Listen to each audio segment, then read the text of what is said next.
Hello, I'm Ben with Basurvival. Today I'm going to be making some cordage so that later on I can use it to make a bow drill fire with. So what I've got is a piece of willow and the piece of flint, just a sharp piece of flint from some of the flint knapping that I did the other day. I'm using this as part of my project to make the bow drill set completely from scratch with no man-made materials, so I'm going to use these pieces of sharpened flint to make the cordage. Firstly, what I'm going to do is scrape off this outer layer of bark, the green stuff, just with the edge, not going too deep, just like that.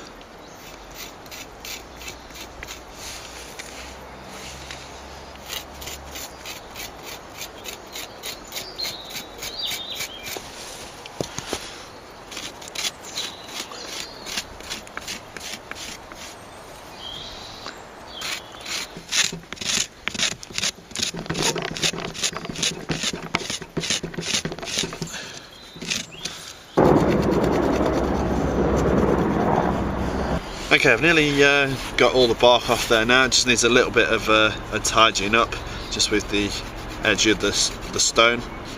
Occasionally what would be the blade of the rock gets too full of bark, so I'm just taking it off every now and again. So I found a loose bit here, and I'm just going to pull that, and that's created a sort of way in. Save that bit. But what I'm going to do now is get my thumbs in between the bark and the wood and start to peel it away.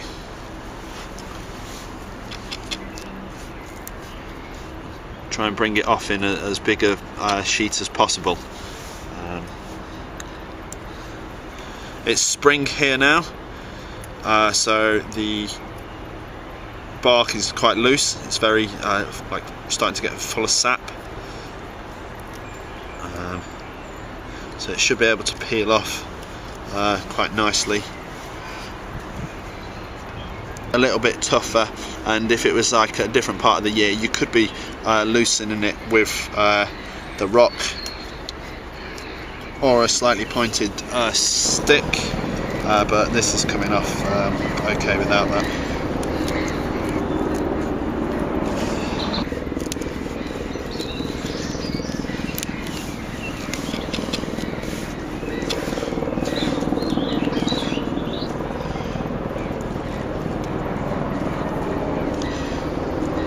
Okay, so there's the bark that we're going to be using for the cordage stripped off the stick now. So what I'm going to do now is just rip it into small slithers, and then I'm going to split each one of these down and try and get them as fine as possible.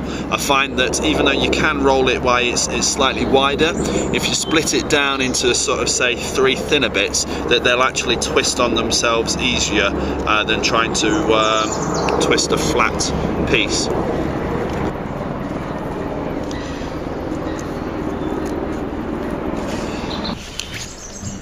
So now I've split it down into, roughly a sort of quarters all the way around. I'm going to split each one of these down again into thinner strips, and trying to keep the strips of equal thickness as well. Occasionally smaller bits might peel off, and I'm just going to put those to one side and use them as kind of fillers as I go. Do that for all of this. It's just gently peeling and trying to follow it in a straight line.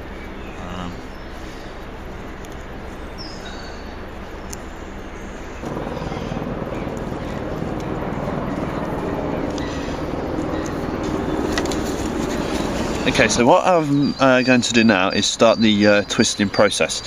What I've got is 2 pieces of the cordage, and I've made sure that it's uneven, so one side's longer than the other, and the same again on the strands to stagger them so that they don't all run out at the same point.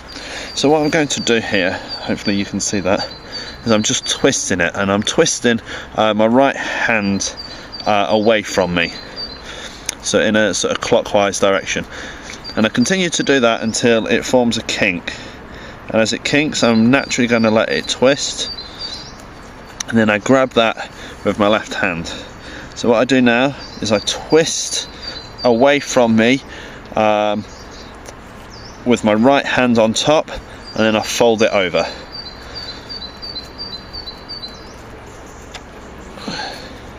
So get a nice couple of twists in there. Twist, fold over towards me. It starts to look a bit like that. I'll just do a few more. So twist, fold over, twist, fold over, twist, fold over, and then as I'm doing that I'm bringing my finger and thumb of my left hand to meet it so that it doesn't unwind.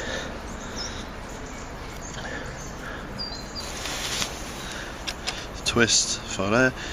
And it's just a case of doing that all the way down until one of your strands starts to run out. I'll turn the camera off, and when I get there I shall show you how I join in with another piece of bark.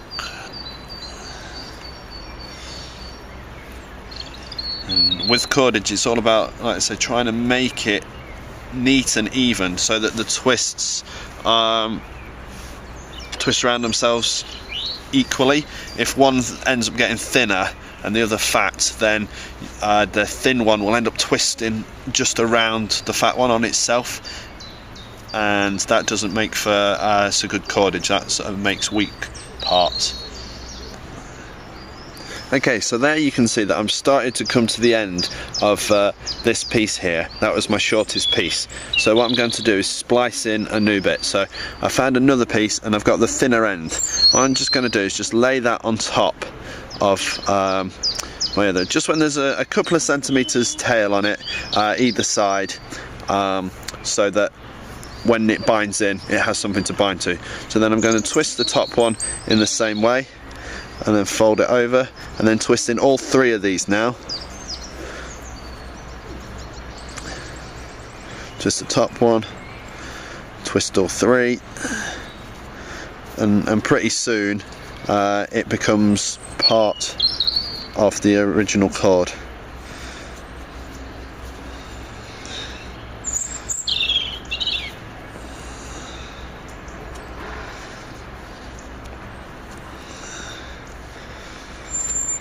About half an hour later or so, and I have a fair length of cordage there.